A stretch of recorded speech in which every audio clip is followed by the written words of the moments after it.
Hey, g'day, Shorey here again. It's just come to my attention that it's just been over 12 months since I left Australia. So I thought I might do a little video and tell you how I ended up in Cambodia. What do you think?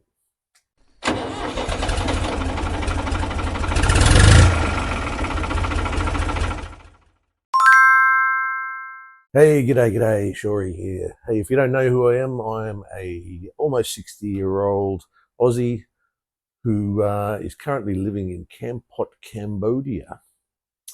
Now you might say to yourself, how does an Aussie end up living in Cambodia? Good question. So a year ago, I was living in a tent. I think I'm showing you a picture right now. Yeah, living in a tent. I called it camping. I told the government, I told everyone I'm camping. Pitch a tent, sleep on the ground, Um, uh, the government ended up saying I was homeless. Right? Now, fair enough.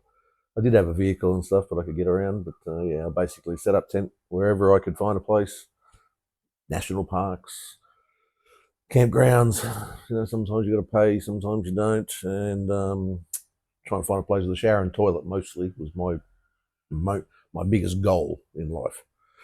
Now, this story starts about a year before that.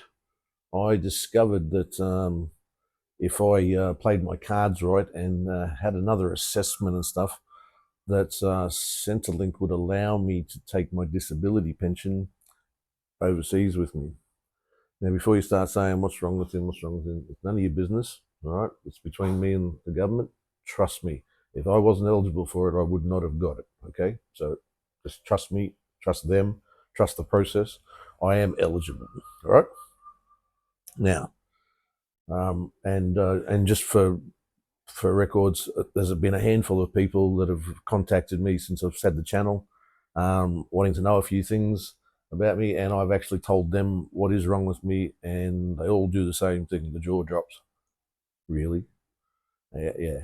So don't question it. Right now, yeah, I discovered I was allowed to take if I did this assessment. So I spent the next 12 months out of the back of my ute, in a tent, getting all the paperwork and everything together, seeing specialists and stuff via video links and stuff. Probably COVID made that a little bit easier, but before then, everyone was doing a lot of that, so a lot of places got used to doing it. So you could do a lot of consultations like this, like two-way over a video.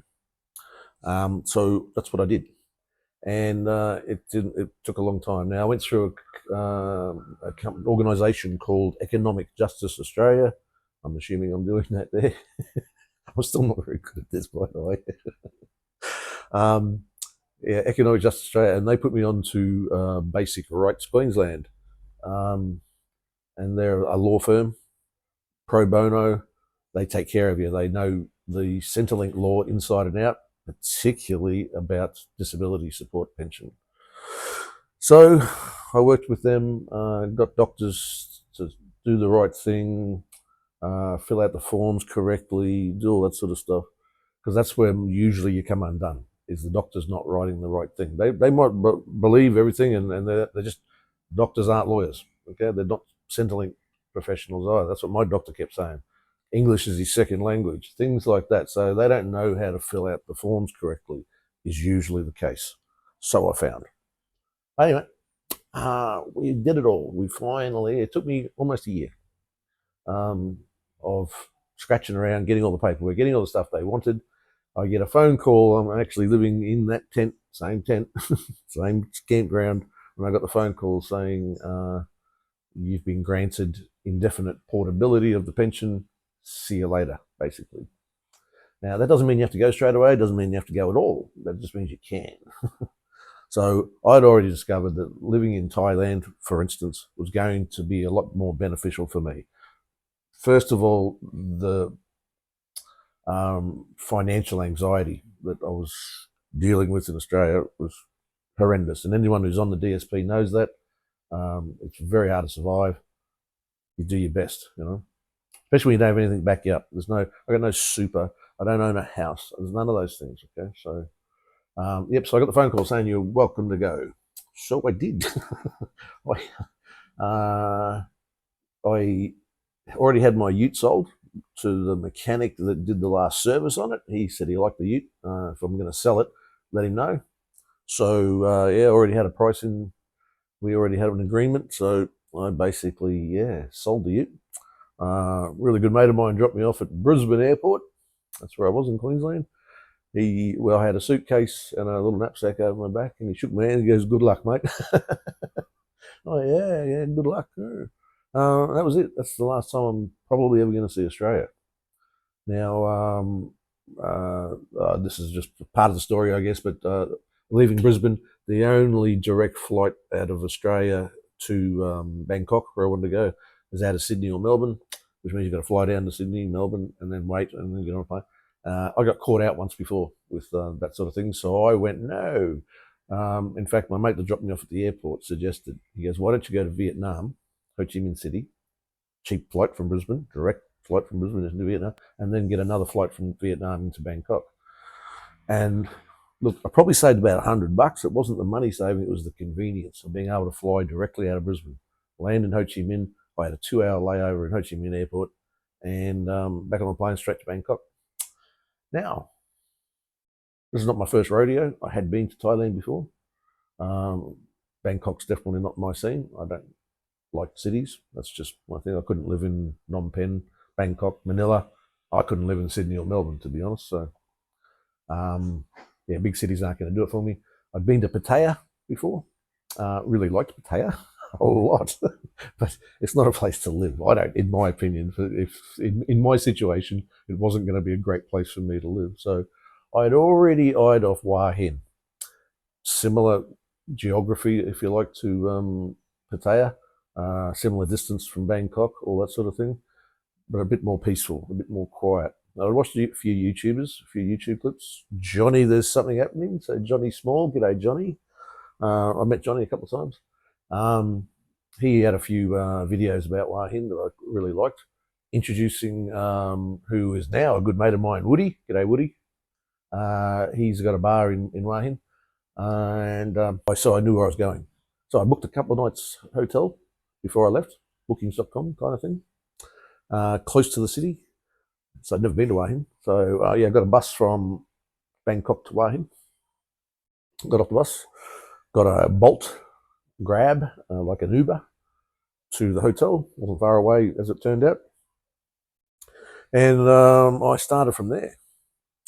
Now, I went in my head, I'd already looked up visas and stuff, and that's usually your most complicated thing, visas.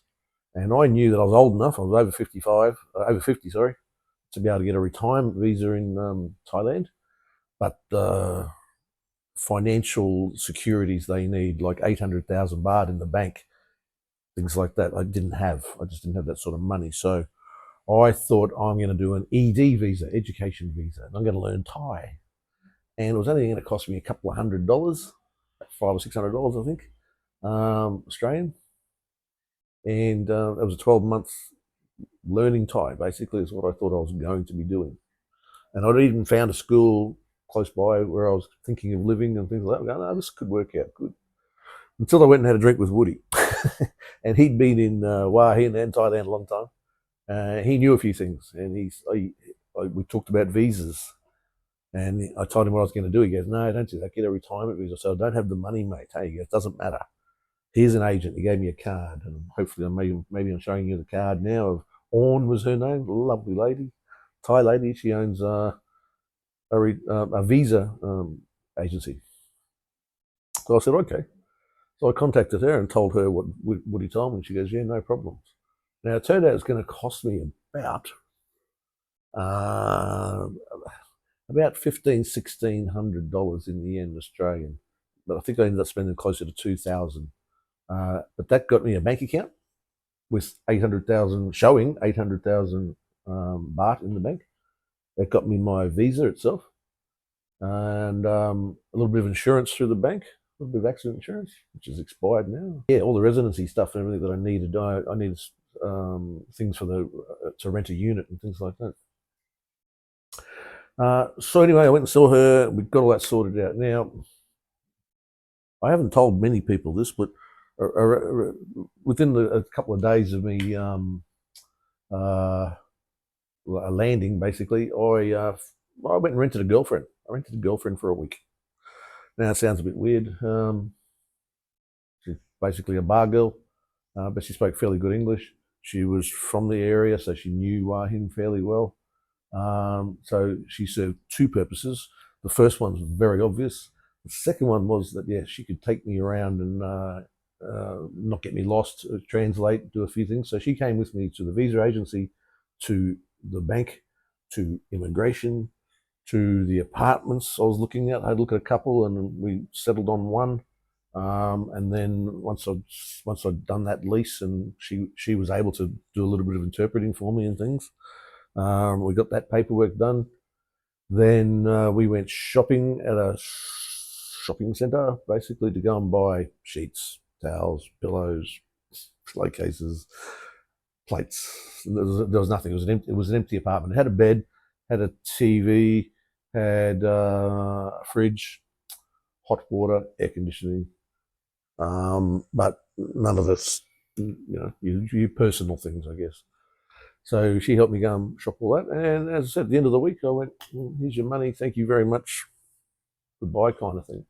But I'd settled into a nice apartment, and hopefully I've already shown you that place. It was called the Room Residence. Had a swimming pool on the roof and a gymnasium, and it was very central in Hua Hin. Nice place. And it was in budget. And when I say budget, I have it's not a rule, more of a guideline, that I never want to spend any more than a quarter, 25% of my income on housing. Now that has to include electricity, water, gas, whatever else I need. But so rent, electricity, and water are usually the three things, and that can't add up to any more than a quarter of what my income is. So it doesn't matter which country I go into, I use that theory, and it works well. It works well. So yeah, really, I mean, I'm paying about $500 Australian a month for a really nice apartment. Okay, so things move along. I'm having a good time. I'm getting to know Hua Hin fairly well. Getting around using the Bolt or Grab app to get a car, very cheap, a couple of dollars, and where you want to go in a nice air-conditioned car. A lot of people getting on the back of those Grab guys on the motorbikes and getting an even cheaper ride. Not in a million years am I getting on the back of a bike with someone I don't know. Even if I do know, still not getting on the back of a bike or anything. Okay, sorry, it's just crazy. I ended up buying one. That's another story. Further down the track, and I did a little video on that as well. But yeah, within a little while, I met what turned out to be my girlfriend, Sam. She's from the Philippines, not Thai. Spoke really good English, obviously. She's a school teacher. And her and I got on really well. And this is only a little while. I've only just gotten that kind of thing. Yeah. So anyway, so Sam and I start seeing each other. She's going to work. I'm doing my thing. I'm running around town. I'm getting to know the place. Found a push bike. Probably picture of that now. I found a push bike at Lotus's for, I think it was like $70 or $80 Australian. It was a great little thing. Great little push bike. Brand new. It was a bargain, it was. Okay, try and keep going now. Had to move inside, sorry. So the push bike, riding around, having a great time with it. It's got me from A to B, got me exploring, kept me a little bit fitter. Kept me a bit fitter, and out of trouble, I guess. Rode it home a few times drunk, must admit. But I could just ride around town, no helmet, no laws, in and out of traffic. Once I got the hang of it, I was right. It'd been a long time since I've been on a push bike, by the way. And the girlfriend and I decided after a few months that we should move in together. My apartment, as nice as it was just a bit small for two people, and she had quite a bit of gear herself. She had a fridge and washing machine and stuff from her other place. So we made the decision to go to a bit bigger place, a bit cheaper, a little bit further away, a little bit more primitive, if you like. Definitely no swimming pool and gym on the roof. I did put a pool in the backyard, which I might be showing a photo of now. I thought it was funny. And we continued on our merry way. She went to work. I went and did my things. I did stuff around the house. We cooked at home a lot. We went to markets a lot. We buying bits and pieces, little things, and we were making a kind of a home for ourselves. I thought. When we moved in, we had no bed, so I went and bought a bed. We had no. She had a TV, yes, but the moment we turned it on there, it played up. The backlight had gone on it. It was a fixable problem. Couldn't fix it at the time, so I went and bought another TV. All on credit card, by the way, and we needed a lounge suite, so I bought a lounge suite on credit card. And an air conditioner that didn't have a portable one on credit card. Well, it doesn't matter. We've got these things now. We've got a home base. It's a nice, comfortable place for us. Easy to get from, quiet.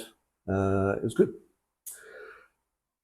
Anyway, one day Sam gets a phone call or a message that her brother's really ill in the Philippines. He's about to die. She needs to go home immediately. So, okay, she packs up. A couple of days later, she jumps on a plane and says goodbye. I'll be back in a week or two, So she arrives there. She just misses out. Her brother passes away as she's heading there. That's a bit sad. So she's going to stick around for the funeral, which takes a little while. It takes a couple of weeks to organise. And in those couple of weeks, I just went about my own business, doing my own thing. And she was obviously grieving and visiting with all the relatives in the Philippines. Now, time came for her to come back. So, yeah, she to get back to the Philippines. This is sad. This is no good. Can't come back to Thailand. What are you going to do? Okay, her sister coincidentally lived in Phnom Penh, Cambodia. She's Filipino as well, obviously. School teacher. So she said, I'm going to go to my sister's place. I said, okay, mate. So she gets over there. It's okay. Okay, this sucks, but she can't come back to Thailand. All right, what are we going to do? Now, a lot of people would have said I'd just stay in Thailand and continue with my life. And a lot of other people going, nah, love's got the heart, and you're going to follow this girl, aren't you? So I did. So I followed her. I said, okay, let's pack up. I'll pack up here, take what we can. I'll sell it. We sold what we could. Bear in mind, this stuff's not very old, and you lose a lot of money. So I said, okay, we'll sell up everything. I'll come to Phnom Penh. Now, I got there, and this is a big city. I hate it, but okay, I'm going to make the best of it, see if I can survive. We rented an apartment within my price parameters. Like I said, the 25% was within that, but a little bit over because electricity and stuff was a bit more expensive. And it was a big high rise. I'm probably showing it to you now. 25 stories up, swimming pool and gym on the roof. Massive, brand new, massive place. The apartment was fairly small, but good enough for us. Just a studio, basically. Balcony, air conditioning, all the nice stuff. But everything was in there. It had linen, it had a washing machine, a few other niceties. It was pretty nice. But as soon as I got there, I could feel myself struggling to breathe. And without getting too much into my conditions, that's not good. And I'm starting to pick black stuff out of my nose within days of being in this 10th floor, 10th floor, I think we were, 10th floor of a 25-story building, industrial everywhere. And hopefully I'm showing you some pictures of it now, looking around off the balcony. It's just industrial. It's shops, it's panel beaters downstairs, there's mechanics, there's factories making stuff, very industrial. Very few restaurants around us. In fact, there's none. Little tiny food stalls around the place, a couple of little convenience stores around the place, but that was it. Basically, we had to get in a car, rent a car, and go and get them to take us into the city to go and find restaurants and food and just eat, basically. I didn't like it. I couldn't stand the place. I absolutely hated it. Now, during this time, there's been a bit of a gap, by the way, because it took me a couple of weeks to organise getting out of Thailand. So Sam's been over there a few weeks on her own already. And then I had to do 2 trips, one for her stuff and then one for my stuff. A month's gone by at least, eh? And I said, let's go a quick trip down to Rong. I want to see what it's like on the water. I can't stand it here. I want to move, you know. Okay, so she came with me. We're down to Rong for a couple of days. It did nothing but rain for 4 days, I must admit. She didn't like it. She said there's no job opportunities there for her. All I saw was the exact opposite of what she saw. It was just beautiful to me. I loved it. I'm going, no, this is where I want to live. So we went back with indifferent ideas. A couple of weeks have gone by. Well, the end of the month actually has gone. I spent a month in Phnom Penh, and we'd already signed a 12-month contract for this apartment, paying month's deposit. I didn't care. I was out, so I have to go. I cannot live here. I'm going somewhere else. And her excuse not to come with me was her mum just arrived from the Philippines, visit the sister and her. Fair enough. She hadn't seen her in a while. Well, she had. She'd seen her at the funeral and stuff. So it's not like she hadn't seen her in years. And I said, well, I'm going back to Koh Rong then. See ya. You stay here. Meet me in Koh Rong later if you want to. You know? And anyway, no, she didn't come. Fair enough. There was no job there for her. She knew that. Although, since I've hung around a little bit, I've got to know a few things. And there's a little story there about the little school that's there, volunteer. Even if she had done that, I would have been happy. Go and volunteer for the school and teach some kids some English. We could have been okay, but she didn't want to do that either. So, I don't know. Lead a horse to water, the old story. You know? And so I've ended up being on Koh Rong for a month. Loved it. Made some videos about it. Just a little bit out of my price range, particularly the accommodation and stuff during the high season. So if I can establish next to low season a cheap place that I can do a 12 months on, fine. I'll go and live back over there because everything else is sort of on par. You know what I mean? Beer's a little bit more expensive, but still cheap. Food's a little bit more expensive, still cheap. So yeah, I'd like to get back there. But yeah, after the month, I went, okay, I better go a bit of reality, and go and find some realty in Kampot. It was the next closest nice place to Koh Rong. Sihanoukville is the mainland part of Koh Rong. It's horrible. It is a ghost town, basically. A lot of empty, half-built skyscrapers, and it's just horrible. The whole place is just terrible. No one would want to live there. So I've come to Kampot, which is just kind of up the road a bit. It's a couple of hours by train and boat, or a couple of hours by boat now. The boat runs from Kampot direct to Koh Rong as of November for the next 6 months, and then it stops again. So I've got easy access to Koh Rong. It's a little bit more expensive to go that way, but still easy. And I'm only paying, well, I'm paying less than the 25% of my income on this apartment here, right? And it's just a studio. There's nothing flash about it. There's no swimming pool. There's no anything. It's got a pleasant sort of an outlook with the garden and stuff. There's no air conditioning. I do have hot water, hot shower. I've got a fridge. I've got table and chairs and a bed. I don't need much more. Kind of happy with it. Yeah, a couple of fans to cool me down at night time. Lock on the door and away I go. And I've just been over to Koh Rong for 2 weeks. Come back and it's still exactly the same. My landlord, neighbour, and friend, Savon, he lives next door with his family. And then we've got an old grumpy old Aussie man lives here. I thought he might be all right, but he's a grump.